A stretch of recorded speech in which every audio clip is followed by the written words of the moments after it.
name is Mr. Moedano, and I'll be your son or daughter's integrated math teacher for this year. And I made this quick video just to do an overview about the class and its expectations. So it should be very brief. The very first thing you as parents need to understand is the materials you need for the class is a 5-subject notebook. This is usually a notebook that is either 180 or 200 pages long. It is a big notebook that we're going to be using for the entire year, and it's better for the students to have a notebook than just a binder because some of these pages can go falling off, etc. Pencil, very important for showing math work, and a pen will be recommended for their notes.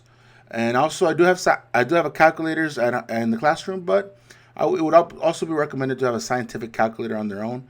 They can usually be found at Walmart at about $10 to $12. And the last thing, a positive attitude. Math has always been an issue with a lot of students because every year they either struggle or they just don't understand it. So just have your students talk to your child, come with a fresh start, and hopefully with that in mind, we can turn the page on this issue with math. And I'm here to assist them every step of the way. When it comes to grading is going to be dealt with the biggest portion being what I call math journals. Math journals are assignments where they have to write, critical thinking is involved, and they have to explain to ensure that they know the material. It is a big portion of their grade, and I will guide them every step of the way as well. The two next biggest scores will be their notes and their Khan Academy. I'll go over those briefly in a moment, but basically Khan Academy is where they show the work, where they actually do the practice problems, and notes is where they copy the material before coming to class. Midterm is a test given in the 8th week or ninth week of the school. It is basically the halfway point of the semester, and it's 5% of the total grade. And the finals, the end of the semester, is 10% of the final grade. And these exams relate to their quizzes or tests throughout the semester. As you can see, exams is not a big portion of their score. I care more about hard work because that is where the students can excel. I've noticed a lot of students freeze or get nervous with testing, which is why I'm making the workload more important. Again, with classwork, it is going to be through Khan Academy. Khan Academy is basically a website like this one where I assign up problems and they have to work on them. These are usually going to be done in class.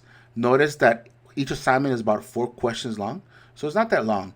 Now, if the student gets it right, they immediately have the feedback, knowing they got it right. However, if they get it wrong, it'll tell them it's not quite correct. Notice the first problem got a green circle, meaning they got it right. The second one's gray, they got it wrong. Now, just because they got it wrong doesn't mean they can't review it. So if they want to get help, they'll show you the steps on what they did wrong, or basically how you're supposed to do it. And it also gives them videos to review this problem. And then you can try again with that problem number 3, right? Khan Academy is very helpful because it gives them immediate feedback. Any Khan Academy I give them, they're going to be due on Monday at 11:59 p.m. They have up to 5 tries to get the highest score possible. I keep the highest score. But if they want more attempts, they can come to tutoring in my class B21, and I'll increase their tutoring attempt, their Khan Academy attempts, just because I can supervise them as they go along. Unfortunately, I am very strict with my deadlines, so if the student does not complete them by Monday at 11:59, there are no more retakes for this. And this applies to students that are athletes and also students that are absent, because they can do this online, and basically they have a week to get this done. So they have more than one day to either ask for help or get it done at home or in the classroom.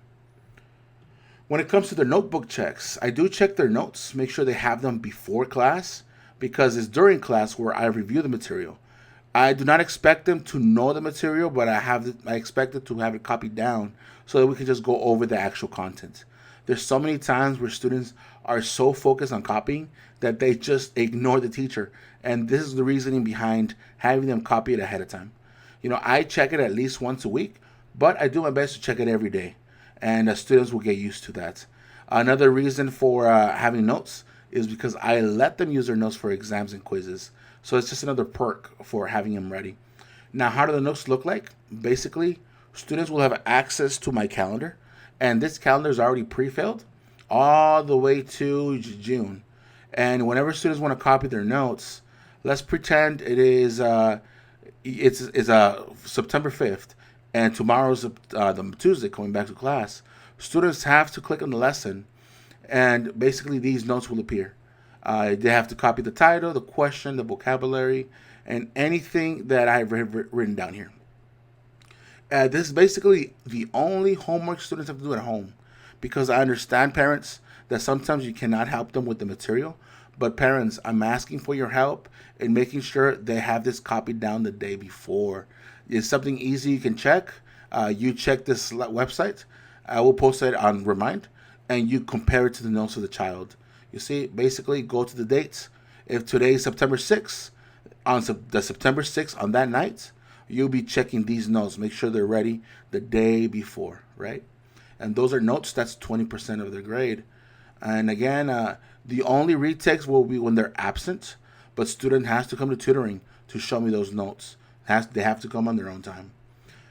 Quizzes and tests, like I said, they're going to be able to use their notes, and they are taken individually. They only have one try. There are no retakes unless they're absent. Midterms and finals, they won't be able to use their notes. Just because there's so much content, I don't want them to get lost flipping through pages. However, I am going to give them a study guide and a note card for them to write like a cheat sheet for them to follow along, just because I want them to use their time wisely. The students are responsible to prepare for this exam. I am not going to review the material, the study guide in class, but they will have plenty of time to do it on their own and ask for help during tutoring. Once again, there are no retakes on this. And the biggest thing, guys, 35% of their grade is the journal. It is basically a document that is this long. However, I'm going to break it down little by little throughout the school year. I'm only going to give them a section at a time, and it's only done once a week. Once a week, every Friday at 11:59. They must learn how to use complete sentences. I will give them feedback every single week, and I expect them to learn from this feedback. Otherwise, they will be losing points because they're not listening to how we tell them to get better and better. Again, students have to turn it in online. I will go over this procedure. Is basically on Google Classroom. But if they do it, but they don't turn it in, it's basically like if they had left it on their backpack, there will be no credit for that, and there are no retakes after this deadline. Same goes with student athletes and students that are absent.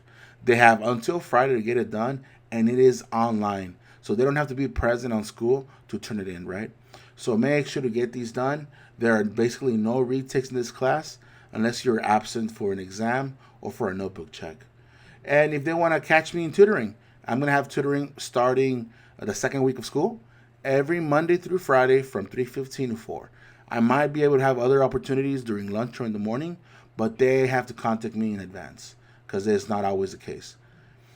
Finally, a couple of things with you parents is that I'm going to have several steps when it comes to discipline before I contact you guys, but I will let you know, I will promise you this. If I call you for help, I will also call you to let you know if things got resolved. I know parents, you also want to know if your discipline at home is helping in the classroom, and I will work as a team to make sure we're both on the same page.